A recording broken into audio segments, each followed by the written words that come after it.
Hello students, मैं अरविंद कुमार। स्वागत है आप सभी का हमारे YouTube channel life study by Arvind sir. तो आज मैं फिर आपके लिए कुछ मोस्ट इम्पॉर्टेंट क्वेश्चन लेके आया हूँ दो चलवार रैखिक समीकरण से। ये मेरा पार्ट 3 है। 2 वीडियो मैं अपलोड कर चुका हूँ, आप उसको ना अगर नहीं देखे हुए तो डिस्क्रिप्शन में उसको मैं लिंक दे दूँगा, आप जाकर वहाँ से देख लेंगे। तो देखिए इसको कैसे हल करेंगे। बहुत मोस्ट इंपॉर्टेंट क्वेश्चन है जो कि यूपी बोर्ड एग्जाम के लिए बहुत मोस्ट है। तो इसको हल करना हम शुरू करते हैं।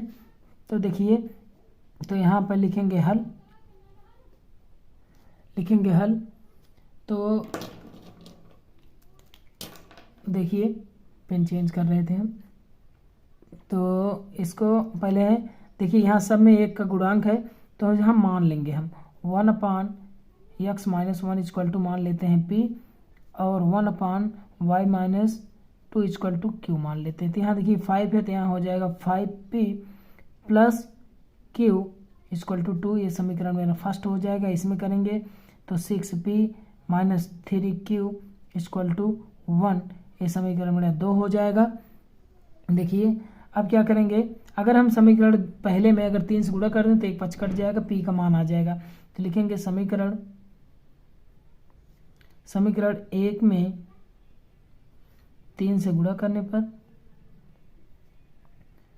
3 से गुणा, अभी देखिए इसमें करते हैं 5 3 15, यहाँ p प्लस और यहाँ हो जाएगा 3q, यहाँ 6, ये हो जाएगा 6p minus 3q equal to. अब देखिए अब इसको क्या करेंगे, हम लिखेंगे जोड़ने पर विलोपन विधि इसको हल करेंगे। विलोपन विधि देखिए ये कट जाएगा, जोड़ेंगे तो यहाँ हो जाएगा 21p, यहाँ हो जाएगा 7, या p बराबर, इस देखिए गुणे में इधर आएगा तो बटे में हो जाएगा, तो अपान में, तो 7 का नंबर 7 3 21, तो p इक्वल टू हो जाएगा, तो p इक्वल टू देखिए थोड़ा सा आपके सामने लिख देता हूँ, p इक्वल टू हो जाएगा 1/3। अब p का मान यहाँ आपके सामने, तो p का मान समीकरण 2 में रख देते हैं। समीकरण 2 मेरा क्या बना था, देखिए 6p minus 3q equal to 1। अब देखिए यहाँ तो पहले, अब ठीक है थोड़ा एक बार लिख देते हैं, होगा मिस्टेक हो गया थोड़ा सा। अब इसको अच्छी तरीके से हम देखिए p का मान रख देते हैं। ये देखिए 3 से इसको काट देंगे, यहाँ 2 आ जाएगा, तो 2 माइनस 3q बराबर 1। अब देखिए माइनस 3q, अब इधर 1 है, ये प्लस में उस तरफ जाएगा तो माइनस में हो जाएगा, तो q इक्वल टू हो जाएगा, यहाँ तो माइनस 1 बचेगा, और ये माइनस, तो ये माइनस इधर आ जाएगा, तो q बराबर कितना आ जाएगा -1/3। देखिए दोनों का मान कितना आया, 1/3 आया।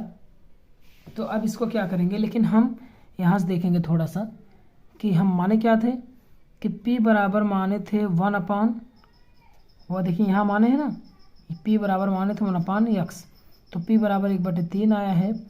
तो यहाँ देखिए इसको हम 3 गुणा कर देते हैं, तो यहाँ हो जाएगा x - 1, फिर इधर हो जाएगा 3, तो x बराबर हो जाएगा, इसको उस तरफ ले लेते हैं 3 + 1, तो x इक्वल टू हो जाएगा 4। देखिए मेरा x का वैल्यू आ गया, ये x का वैल्यू है। अब हम यहाँ अब देखेंगे ध्यान से, तो यहाँ अब x का वैल्यू आ गया है। अब q का वैल्यू रख देते हैं, q इक्वल टू माने थे 1/y - 2, q की वैल्यू इतनी आई है, तो इसको रख देते हैं, बस हम 3 गुणा कर देंगे, 3 गुणा कर देते हैं, तो यहाँ हो जाएगा y - 2 इक्वल टू 3, तो y इक्वल टू हो जाएगा 3 + 2 अर्थात 5, तो y की वैल्यू कितनी आ जाएगी 5। देखिए मेरे x और y की वैल्यू आ गई। सिर्फ थोड़ा सा सम करना है आपको ध्यान में रखते हुए इसको, कि आप देखिए पहले ये समीकरण मेरा दिया गया था, तो समीकरण क्या किए, जो यहाँ सब में एक का गुणांक होता है इसको हम लिख लिए, एक गुणांक होता है, इसमें भी देखिए तो 1/x - 1 बराबर हम क्या मान लिए, p मान लिए, और 1/y - 2 बराबर क्या मान लिए, क्यों मान लिए, वहाँ देखिए रख दिए, समीकरण 1 2 बन गया मेरा। अब इसी को हम विलोपन विधि से हल कर दिए। इसमें समीकरण में देखिए यहाँ 3 से गुणा कर दिए, एक पक्ष बराबर हो गया इसका, तो कट गया है। तो पी की वैल्यू आ गई, फिर पी की वैल्यू हम समीकरण 2 में रख दिए, तो देखिए क्यूब वैल्यू आ गई। जो पी और क्यूब वैल्यू माने थे रख करके हमने वाई और एक्स का मान निकाल लिया। अब इसको अच्छी तरीके से देख लें। हम अपने नेक्स्ट देखिए स्टूडेंट्स, मेरा दूसरा प्रश्न है कि दो अंकों की एक संख्या एवं उसके अंकों को उलटने पर बनी संख्या का योग 66 है। यदि संख्या के अंकों का अंतर 2 हो तो संख्या ज्ञात कीजिए। तो इसको देखिए कैसे हल करेंगे हम। सबसे पहले मान लेंगे संख्या, दो संख्या पूछ रहा है तो दो संख्या आप A to Z में कुछ भी मान सकते हैं, लेकिन हम यहाँ मान लेते हैं XY। तो XY ज़्यादा अच्छा रहता है तो आपको, तो ठीक है। देखिए तो XY हम मान लेते हैं। तो संख्या तो पहले मान लेते हैं हल, पहले हल लिखेंगे।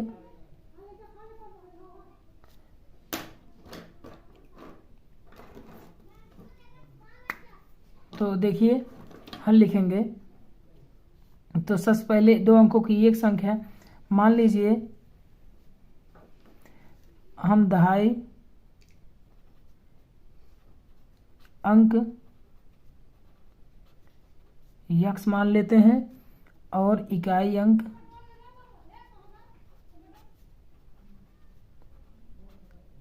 y। अब क्या करते हैं, संख्या बना देते हैं। संख्या होगी देखिए 10x + y, ये मेरी संख्या होगी। अब इसको मैं समझा देता हूँ अच्छी तरीके से। देखिए संख्या कैसे बनती है मैं आपको बता देता हूँ। जैसे मैं ले लिए 25, इसमें देखिए मित्रों कि इसमें देखिए 10 और 2 का गुणा रहता है, और इसमें अगर +5 कर दें तो भी मेरा कितना होगा 25 होगा। देखिए इसमें लास्ट में देखिए इसमें 10 का इंटू रहता है दहाई अंक में, तो जो दहाई अंक रहता है उसमें जो 10 से इंटू रहता है, तो वही देखिए इसमें किया गया है। देखिए संख्या 10x + y, ये मेरी संख्या बन गई। अब इसको कह रहा है इसको पलटने पर बनी संख्या, तो अंकों लिखेंगे, अंकों को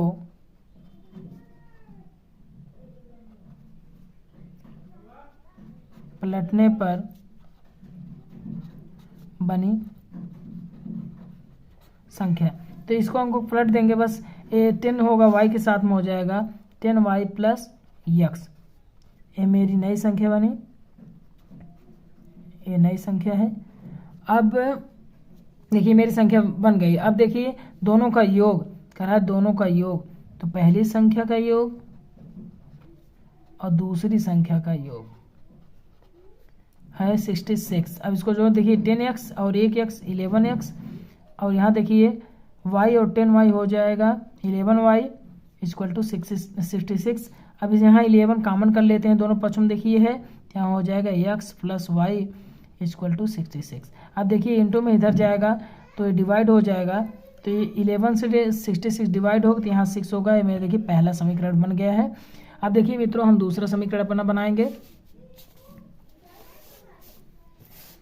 देखिए यहाँ बना लेते हैं हम अपना दूसरा समीकरण। तो देखिए दूसरा समीकरण कह रहा है कि यदि संख्या के अंकों का अंतर 2 हो, तो दोनों संख्या है, अंकों उसके अंकों का अंतर कितना है, अंकों का अंतर 2 है, तो संख्या ज्ञात कीजिए। समीकरण में 2 बन गया, तो समीकरण 1 और 2 हम क्या कर लेंगे, हल कर लेंगे। तो लिखते हैं विलोपन विधि को हल कर लेते हैं। x + y = 6, x - y = 2। ये मेरा पहला समीकरण है, ये है दूसरा समीकरण। इसको हम जोड़ने पर लिख देते हैं। जोड़ने पर तो ये देखिए ए प्लस में माइनस दोनों एक पक्ष कट जाएगा, यहाँ हो जाएगा 1x 2x, यहाँ हो जाएगा 6 और 2 हो जाएगा 8, और x = आ जाएगा a हो जाएगा 4। देखिए ये डिवाइड हो जाएगा, तो x की वैल्यू कितनी आ गई 4, तो x वैल्यू हम समीकरण 1 में रख दें चाहे 2 में रख दें, आ जाएगा। तो मान लीजिए हम 2 में रख देते हैं। x का मान समीकरण 2 में रखने पर, तो समीकरण 2 क्या है, x - y = 2, तो x वैल्यू कितनी आई है 4 आई है, और यहाँ है -y और 2, तो -y इक्वल टू 2, ए प्लस में उस तरफ जाएगा तो देखिए अब ए भी -y, अब -4 से 2 जाएगा तो -2 आएगा। देखिए दोनों पक्ष माइनस है तो रिमूव हो जाएगा, तो y वैल्यू आ जाएगी 2। तो देखिए ए मेरा x का मान यहाँ आया, y का मान, लेकिन मैंने संख्या क्या बनाया था, तो बोल रहा है कि तो संख्या ज्ञात कीजिए। संख्या मेरा यहाँ है, तो संख्या बराबर देखिए आप, संख्या दी गई थी 10x प्लस y, तो x वैल्यू कितनी आई है 4, y की वैल्यू है 2, तो यहाँ हो जाएगा 40 प्लस 2 अर्थात 42। मेरी संख्या क्या हो जाएगी 42। ए भी है, इस पर रख देंगे तो भी देखिए इस पर रख देते हैं नई संख्या पर, यहाँ आपके सामने रख देते हैं जो हम नई संख्या बनाए थे।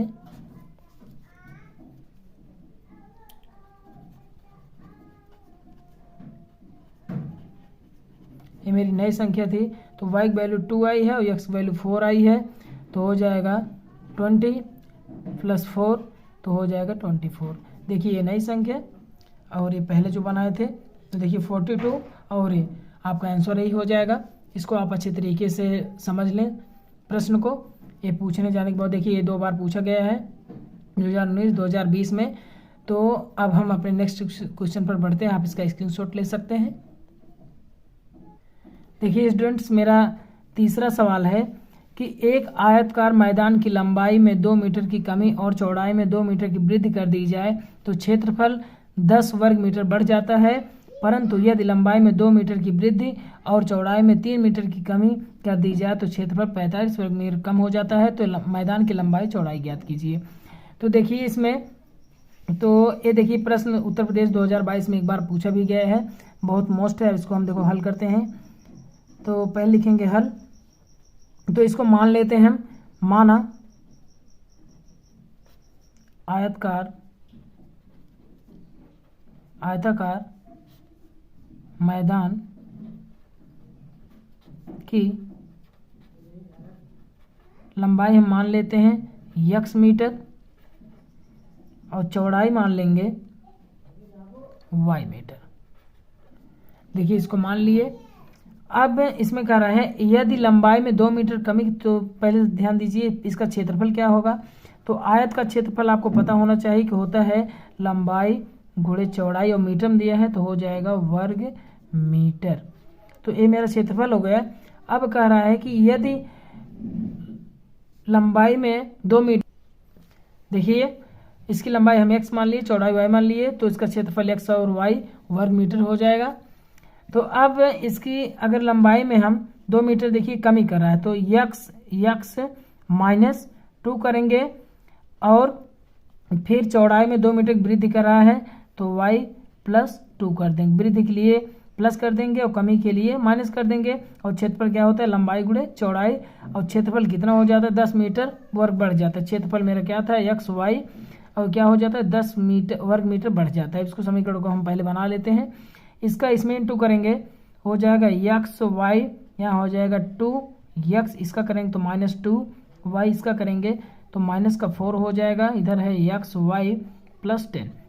देखिए यहाँ इसको हम पहले एक तरफ ले लेते हैं तो 2x - 2y, तो x y + 10, ये देखिए प्लस में इस तरफ आएगा तो क्या हो जाएगा माइनस में हो जाएगा।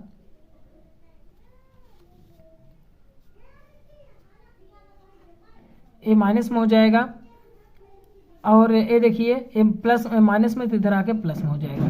अब देखिए प्लस में है, ये माइनस में, ये दोनों कट गया। इधर से हम 2 कॉमन कर लेते हैं तो हो जाएगा x - y। अब इधर देखिए यहाँ 10 है, यहाँ 4 है तो हो जाएगा 14। अब ये देखिए इधर ले जाएंगे तो हो जाएगा, ये 2 से डिवाइड हो जाएगा तो यहाँ 7 आ जाएगा। मेरा समीकरण फर्स्ट बन गया। देखिए मित्रों समीकरण फर्स्ट बन गया। अब समीकरण हम 2 देख लेते हैं। अब दूसरे में स्थिति में, दूसरे शर्त में क्या कह रहा है कि यदि लंबाई 2 मीटर वृद्धि कर दें, लंबाई में 2 मीटर अगर वृद्धि कर दी जाए और चौड़ाई में 3 मीटर की कमी कर दी जाए तो क्षेत्रफल जो है, क्षेत्रफल यही है, क्षेत्रफल क्या हो जाता है कि 45 वर्ग मीटर कम हो जाता है, 45 वर्ग मीटर कम के लिए माइनस करेंगे, इसका भी इंटू कर देते हैं पहले तरीके, एक्स वाई यहाँ हो जाएगा 3x, यहाँ 2y माइनस 6, यहाँ हो जाएगा एक्स वाई माइनस 45। अब देखिए माइनस इसको इधर इस तरफ ही रहने देते हैं और बाकी सबको उस तरफ ले लेते हैं, एक्स वाई माइनस 45। अब ए प्लस में उस तरफ जाएगा तो माइनस में हो जाएगा, और ए माइनस में इस तरफ आएगा तो प्लस में हो जाएगा। देखिए ए प्लस में ए माइनस में दोनों कट गया, तो माइनस 3x प्लस 2y, और यहाँ 45 है और ये इसमें से रिमूव कर देंगे इसको तो जाएगा माइनस हो जाएगा 39। ये समीकरण मेरा 2 बन गया। अब देखिए अब इसमें समीकरण 1 है और समीकरण 2 है, इसको हम हल कर लेते हैं। देखिए समीकरण हम आपके सामने लिखे हुए हैं, अब इसको हम हल करेंगे। पहला समीकरण ये है, दूसरा समीकरण है। देखिए अब देखिए इसमें चाहे 3 से गुणा कर दें चाहे 2 से गुणा कर दें, एक पच कट जाएगा तो मेरा एक्स वाई का मान आ जाएगा। तो मान लीजिए हम समीकरण लिखते हैं, समीकरण 1 में 2 से गुणा करने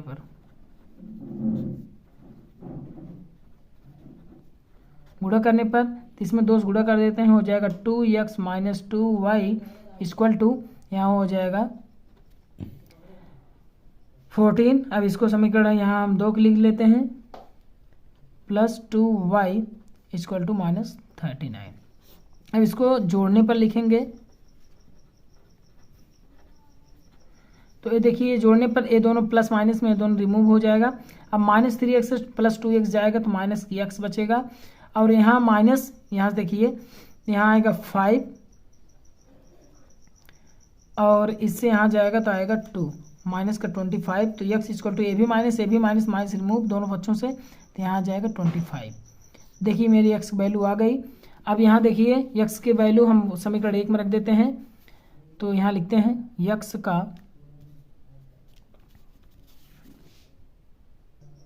देखिए x का मान समीकरण 1 में, तो x का मान देखिए कितना है 25 माइनस वाई इक्वल टू 7, तो माइनस वाई इक्वल टू 7, ए प्लस में उस तरफ जाएगा तो माइनस में हो जाएगा, तो माइनस वाई, तो इसमें से रिमूव कर देंगे तो आ जाएगा मेरा माइनस का 18, तो वाई इक्वल टू देखिए दोनों में माइनस है तो माइनस रिमूव हो जाएगा, वाई इक्वल टू कितना आ जाएगी, तो लंबाई चौड़ाई पूछ रहा था मित्रों इसकी, तो देखिए ये लंबाई है तो लंबाई आई है 25 मीटर और चौड़ाई इसकी आई है 18 मीटर। तो इसका आप स्क्रीनशॉट ले सकते हैं। मैं एक बार फिर से आपको समझा देता हूँ। देखिए मेरा प्रश्न था, जो प्रश्न दिए गया था इसी के हिसाब से हम देखिए समीकरण बनाए हैं। समीकरण को देखिए तो पहले हम लंबाई चौड़ाई मान लेंगे एक्स वाई, क्षेत्रफल इसका एक्स वाई हो जाएगा। जो इसमें वृद्धि और कमी कर रहा है तो इसको हम किए अपने समीकरण गुणा करके, इसको समीकरण पहला बनाए, फिर समीकरण 2 बनाए दूसरी शर्त से, ये दूसरी शर्त से थी,